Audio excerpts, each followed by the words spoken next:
El modelo estabilizador Milagro Mexicano fue un modelo económico utilizado en México desde 1940 a 1970.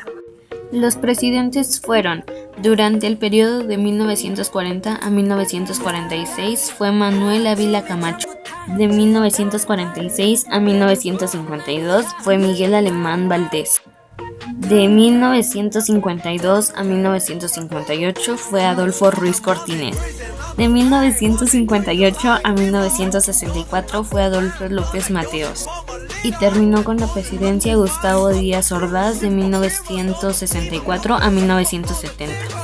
Este comienza en 1940 con Manuel Ávila Camacho al frente, por las acciones del gobierno para controlar su economía de modo que siempre hubiera ganancias. Aunque hay que recordar que durante esa fecha se estaba dando la Segunda Guerra Mundial, pues la economía y la política del país se benefició en gran parte por esta guerra, cosa que no se tenía planeada, por eso lo llamaron milagro. La etapa de desarrollo estabilizador son los 15 años que van de la devaluación de 1954 hasta 1970, en los que se alcanzó un alto crecimiento económico de alrededor de 3.6% en términos de per cápita.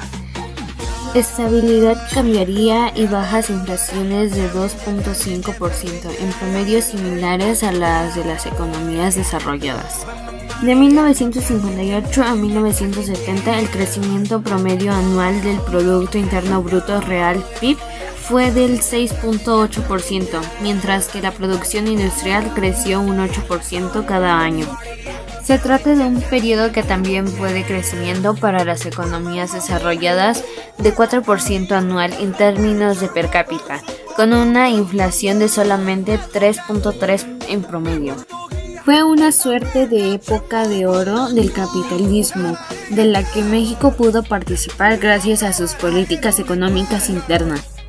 La economía mexicana sufría de problemas de alta inflación, la devaluación cambiaría y la caída de la demanda de sus productos como resultado de la vuelta a la normalidad de la economía una vez concluida la Segunda Guerra Mundial. De hecho, México había alcanzado niveles altos de crecimiento después de la Gran Depresión y durante la Guerra Mundial, pero con altas inflaciones. Un objetivo claro era el de que el país creciera, pero sin inflación. Para ese fin se impulsó al sector financiero privado, pero también se promovió la participación de la banca pública para financiar el desarrollo de la nación. La participación de la banca pública del desarrollo tuvo un papel clave en el financiamiento del sector industrial. Por ejemplo, la Nacional Financiera llegó a suministrar el 50% del total de financiamiento al sector productivo. Destinó la mayoría de sus recursos a la inversión de infraestructura pública e incluso llegó a poseer bonos y acciones de las empresas creadas en aquel tiempo. En el desarrollo estabilizador se logró mantener por varios años un tiempo de cambio fijo con respecto a los Estados Unidos. Fijar las paridades era una práctica común de la época. La estabilidad cambiaría, ya que se logró debido a que acumulaban reservas monetarias, la inflación era equivalente a los Estados Unidos y la explotación de México, que eran principalmente agrícolas, se incrementaron. El campo fue esencial para mantener los balances comerciales del país, lo que permitió dejar de importar granos básicos, como el maíz, el trigo y frijol. El desarrollo estabilizador se basó en una división del trabajo entre el gobierno, empresarios, los obreros, la burocracia y los campesinos. Los empresarios se comprometían a invertir y a cambio de ello obtuvieron importantes beneficios de parte del gobierno, que incluían subsidios. En general, las utilidades de las empresas y de los dividendos de los accionistas se agravaban poco. Eso incluía excepciones fiscales a la inversión y deducción de préstamos para inversión. Se tomaron medidas para que el costo de subsidio de promover la gasolina a un precio bajo fuera absorbida por el gobierno federal y no por las paraestatal. La idea era que Pemex pagara impuestos solo por sus utilidades reales. Una parte del proyecto del desarrollo estabilizador fue el llamado modelo de industrialización por sustitución de importaciones. Las estrategias más importantes del modelo fueron las siguientes. 1. Aumento en el gasto de infraestructura como proporción del gasto total. 2. Apoyos directos a empresas estratégicas y prioritarias que produjeran insumos a bajo costo. 3. Régimen fiscal preferencial para la importación de maquinaria y equipo de producción para incentivar el desarrollo industrial. 4. Extensiones fiscales para incrementar la estructura productiva nacional. 5. Creación de instituciones públicas de impulso al desarrollo industrial como la Comisión Federal de Fomento Industrial. 6. Regulación de la inversión extranjera directa, aunque esto se permite en actividades económicas no estratégicas para el país. 7. Trato especial al sector manufacturero a través del otorgamiento de electricidad a bajo costo, financiamiento de la banca de desarrollo y extensiones fiscales para la importación de maquinaria y equipo. El desarrollo tecnológico fue escaso en sectores no petroleros y no se generó una industria de bienes de capital.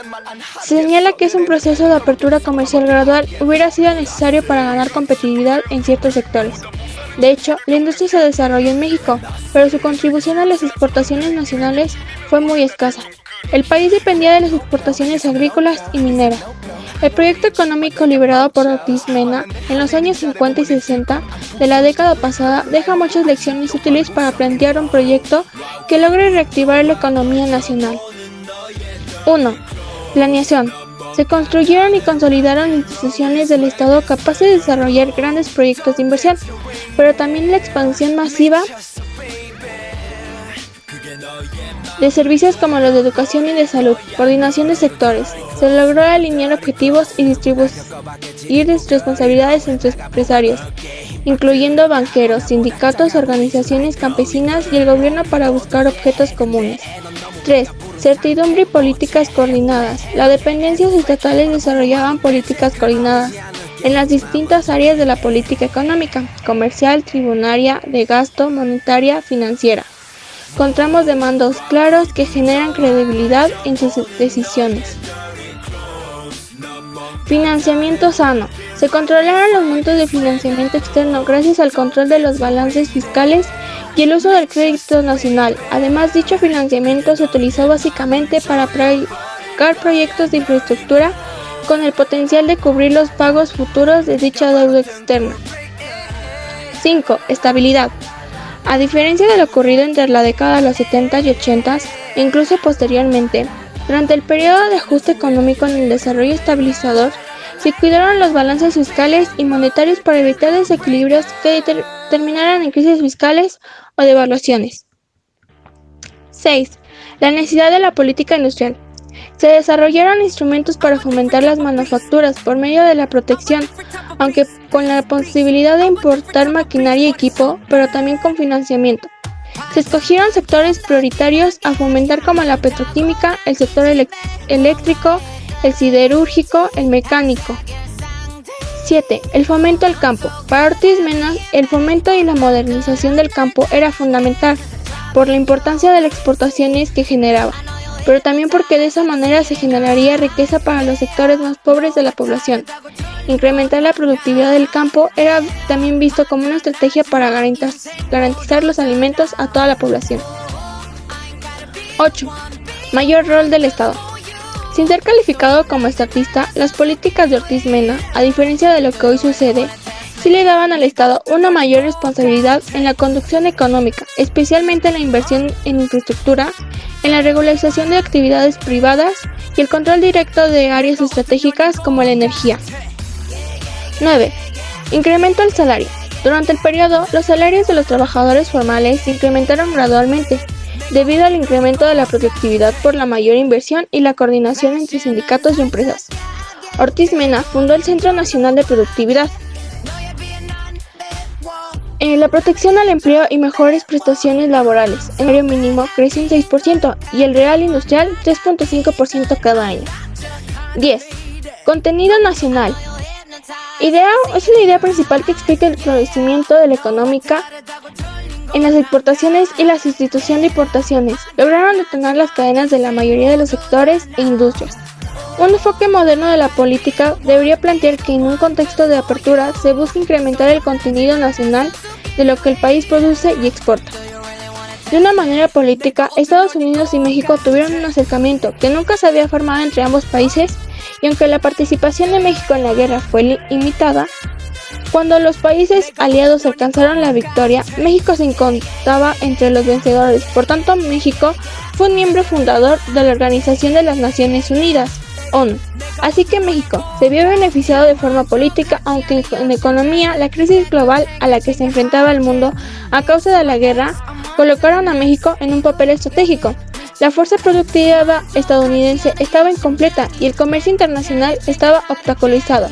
México tenía una elevada capacidad de negociación con Estados Unidos y esta obligación a elaborar productos que antes importaban. El país contaba con recursos naturales indispensables para la industria bélica, como cobre, zinc, plata, grafito, ganado y productos agrícolas que incrementaron sus exportaciones y estimularon su desarrollo. En el periodo, las exportaciones mexicanas se duplicaron, la industria creció, la agricultura se desarrolló y se consiguieron créditos para las obras de infraestructura. En la presidencia de Adolfo Ruiz Cortines, él decidió devaluar el peso por una subida en los alimentos, que el gobierno no podía manejar. Así logró aumentar las exportaciones mexicanas y disminuir las importaciones de mercancías y alimentos, para ahora producirlos en México, y a pesar de la devaluación, la industrialización siguió. Además, en sus sexenios se mejoró la infraestructura del país. Para el término de la presidencia de Ruiz Cortines, la economía se encontraba estable. Para el presidente López Mateos, el inicio de su gobierno se vio obligado a incrementar el reparto agrícola, debido a las presiones campesinas. De esta manera, el reparto de las tierras aumentará a más de 11 millones de hectáreas. Esta decisión presidencial de complementar el reparto de la tierra con recursos, obras y servicios fue de tal manera importante que la acción emprendida por las diferentes secretarías y departamentos de Estado se canalizó hacia el medio rural. Así aparecieron los centros de bienestar social rural, las construcciones de escuelas, centros de salud, nuevos sistemas de riego, electrificación y establecimiento de seguro integral agrícola y ganadero. Cuando Díaz Ordaz tomó el poder, durante sus primeros años todo parecía perfecto gracias al desarrollo estabilizador. Pues gracias a todo esto México se encontraba en un buen momento. Pero para el pueblo se comenzaron a vivir injusticias y corrupción por parte del gobierno. En 1978 las manifestaciones se vieron aún más. El gobierno comprendió que no sería fácil llegar a un acuerdo hablando, y como sabemos, a partir del día 2 de octubre del 68, sería aún más imposible arreglar todo para su gobierno, ya que la corrupción aumentó, al igual que la delincuencia. El dólar subió. El mercado mexicano no se veía bien preparado para exportar, ya que la mayoría del tiempo importaba más. Ante ello le trajo un déficit de 400 millones de dólares. La clase media creció y México empezó a vivir envuelto en un proceso inflacionario durante los próximos años. En los años 70, el país reveló un déficit social. La producción industrial llegó a su límite con la política de sustitución de importaciones. El campo se hizo independiente de los subsidios oficiales y no alcanzó a industrializarse. El Estado rompió los equilibrios fiscales con aumentos en el gasto y el establecimiento de los ingresos. Y finalmente, la inflación tornó a la economía, así terminando con el milagro mexicano. Ventajas y desventajas del modelo económico estabilizador. Ventajas. Se crearon miles de empresas agrícolas en el país, se le brindó seguridad social y laboral a miles de empresarios e inversionistas. Busca compartir los beneficios de crecimiento y una alianza entre obreros y campesinos. Trata de acabar con la desigualdad social. Reanima la actividad económica. Aumentar el gasto público. Aumenta el apoyo del gobierno estatal al sector industrial. Se estimuló la producción de bienes de capital. El gobierno mantuvo un crecimiento económico. Desventajas. La insuficiencia alimentaria para las personas del campo. La migración de dicha población a las ciudades. La privatización del campo por empresas extranjeras. Instituciones relevantes fundadas durante el modelo. Se construye el Centro Hospitalario 20 de Noviembre del ISSSTE y unidades habitacionales como el Conjunto Urbano Unoalco, Tlatelolco o el Conjunto Habitacional Unidad de Independencia en la Delegación Magdalena Contreras.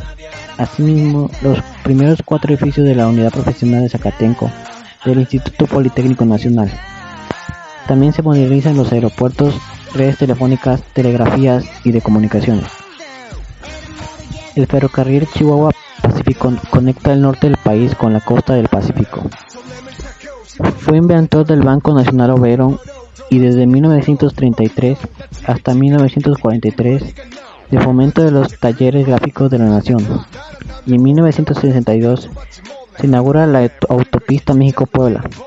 La mayoría de las instituciones de salud como el IMSS y educación como la UNAM surgen en este periodo. Asimismo, México creció de manera institucional y tuvo un efecto en las variables económicas. Al final de este trabajo pudimos analizar que el desarrollo estabilizador es uno de los mejores ejemplos que tenemos los mexicanos, de que estamos haciendo las cosas bien y esforzándonos podemos llegar a tener la economía estable, y no solo un crecimiento económico, sino también un desarrollo económico.